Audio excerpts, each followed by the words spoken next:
Hey guys, welcome to Holistic Mojo. I'm Sahara Lee, and this is your body mojo for the month of October. So today we're talking about a spiced tea for fall. So in many cultures you will find this. It's mulled spices, chai spices. So you see this in many cultures all over the world, especially during this time of year as we are descending and living in the darkness of fall and winter seasons. So why is that? Well, as we head into the winter, just like many animals, we tend to hibernate, and it might not look like a chipmunk curled up in its hole with its heart beating 4 times in a minute, but we definitely do have this cycle of hibernation where we go inside, we spend less time outside, we are less active, and we're eating heavier foods. And we tend to eat heavier foods because that's what's naturally available around us, but also our bodies crave that food to give us the nourishment we need to move through the winter. So our digestion gets a little bit sluggish. So you will find all of these different mulling spices and chai teas and just a warming autumn tea very helpful in getting your digestion stimulated, keeping you warm especially.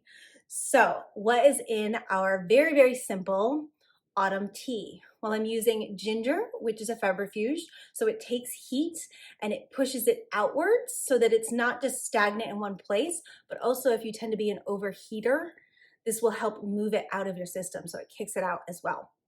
Great for both people who are too cold, warms you up, too hot, kicks that excess heat out. We're also using turmeric, which is a cleansing herb. It's great for cleansing your blood, and it's also amazing anti-inflammatory herb. Then we have cardamom, which is beautiful for warming the heart, and it's just a general all over uplifter. It's an aphrodisiac as well. We've got cinnamon, which is also a febrifuge. So again, it's moving heat. It also thins the blood a little bit, so it makes you feel a little less heavy. And then we finish off with clove, which is a beautiful digestive spice in and of itself. So let's get the show on the road.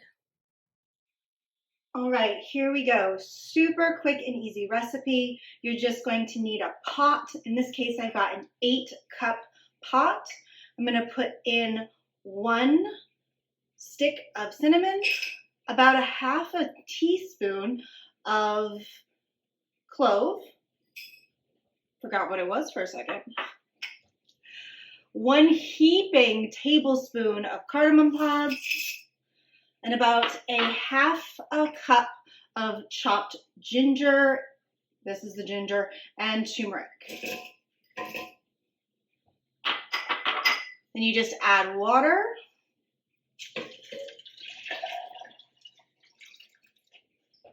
Cover. And cook.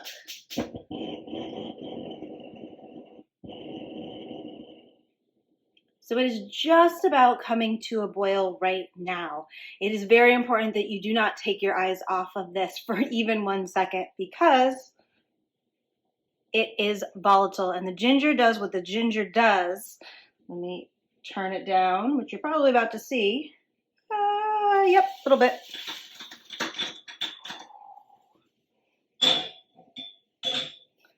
So ginger is a febrifuge, which means that it pushes and moves and expels excess heat. So if I am boiling water and I have ginger in there, it is going to really froth that water and move that heat.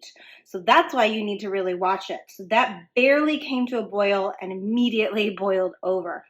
So what I do is right as it's about to boil, so just maybe 30 seconds prior to when you saw me do it, I turn it down to simmer. And then I'm going to leave this to simmer for about 10 minutes so that I can really get all of the medicinal benefits of those herbs out of the herbs and into the water. Now this is about, 8 cups? And I go through maybe 2 of these a day. And I just keep adding water. And every single time I add water, I bring it to a boil and immediately turn it down. Now, maybe after your 4th or 5th boil, that ginger won't be so active, so it's not going to boil over, but up until then, you really need to watch. So bring it to a boil, turn it down to a simmer, and leave it for about 10 minutes simmering every single time you add new water to it. And this little medicinal warming fall weather concoction can be used probably 3 days. Maybe sometimes I can squeak 4 out of it. So 6 total, maybe 8 total refills here. And then I just toss it out and start again.